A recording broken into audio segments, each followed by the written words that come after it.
Publish TV 24 news, ಸತ್ಯದ ಧ್ವನಿ, ಸಮಾಜದ ಬದಲಾವಣೆಗಾಗಿ ನಿಮ್ಮೊಂದಿಗೆ ಪ್ರತಿಕ್ಷಣ.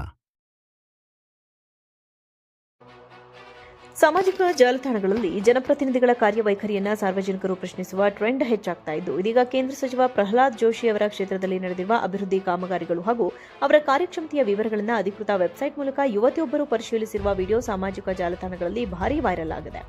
ಈ ವಿಡಿಯೋವನ್ನು ಹಂಚಿಕೊಂಡಿರುವ ಹಲವು ನೆಟ್ಟಿಗರು ಇದು ಜಾಗರೂಕ ಮತ್ತು ವಿದ್ಯಾವಂತ ನಾಗರಿಕರ ಲಕ್ಷಣ ಎಂದು ಶ್ಲಾಘಿಸಿದ್ದಾರೆ. ಜನಪ್ರತಿನಿಧಿಗಳನ್ನು ಪ್ರಶ್ನಿಸುವ ಹಾಗೂ ಅವರ ಕೆಲಸದ ವಿವರಗಳನ್ನು ಪಾರದರ್ಶಕವಾಗಿ ಸಾರ್ವಜನಿಕವಾಗಿ ಇಡುವಂತಹ ಇಂತಹ ಪ್ರಯತ್ನಗಳು ಪ್ರಜಾಪ್ರಭುತ್ವಕ್ಕೆ ಅತ್ಯಗತ್ಯ ಎಂದು ಕೆಲವರು ಬೆಂಬಲ ವ್ಯಕ್ತಪಡಿಸಿದ್ದಾರೆ. ಆದರೆ ಈ ಪೋಸ್ಟ್ ವಿರುದ್ಧ ಜಾಲತಾಣಗಳಲ್ಲಿ ಮಿಶ್ರ ಪ್ರತಿಕ್ರಿಯೆಗಳು ವ್ಯಕ್ತವಾಗ್ತಾ ಇವೆ. ರಸ್ತೆ ಮತ್ತು ಸ್ಥಳೀಯ ಕಾಮಗಾರಿಗಳು ರಾಜ್ಯ ಸರ್ಕಾರ ಹಾಗೂ ಸ್ಥಳೀಯ ಶಾಸಕರ ವ್ಯಾಪ್ತಿಗೆ ಒಳಪಡುತ್ತವೆಯೇ ಹೊರತು ಎಂಪಿ ಅಥವಾ ಕೇಂದ್ರ ಸಚಿವರ ವ್ಯಾಪ್ತಿಗಲ್ಲ ಎಂಬ ಜ್ಞಾನ ಇರಬೇಕು ಎಂದು ಹಲವರು ಟೀಕಿಸಿದ್ದಾರೆ. ಮತ್ತೆ ಕೆಲವರು ಇದು ಕೇವಲ ಸೋಷಿಯಲ್ ಮೀಡಿಯಾದಲ್ಲಿ ಪ್ರಚಾರ ಪಡೆಯಲು ಮಾಡಿದ ವಿಡಿಯೋ ಎಂದು ಕಿಡಿಕಾರಿದರೆ, ರಾಜ್ಯ ಸರ್ಕಾರದ ಸಚಿವರ ಕಾಮಗಾರಿಗಳನ್ನು ಇದೇ ರೀತಿ ಪರಿಶೀಲಿಸಿ ಎಂದು ಸವಾಲು ಹಾಕಿದ್ದಾರೆ. ಒಟ್ಟಿನಲ್ಲಿ ಈ ವಿಷಯ ಜಾಲತಾಣಗಳಲ್ಲಿ ತೀವ್ರ ಚರ್ಚೆಗೆ ಗ್ರಾಸವಾಗಿದೆ.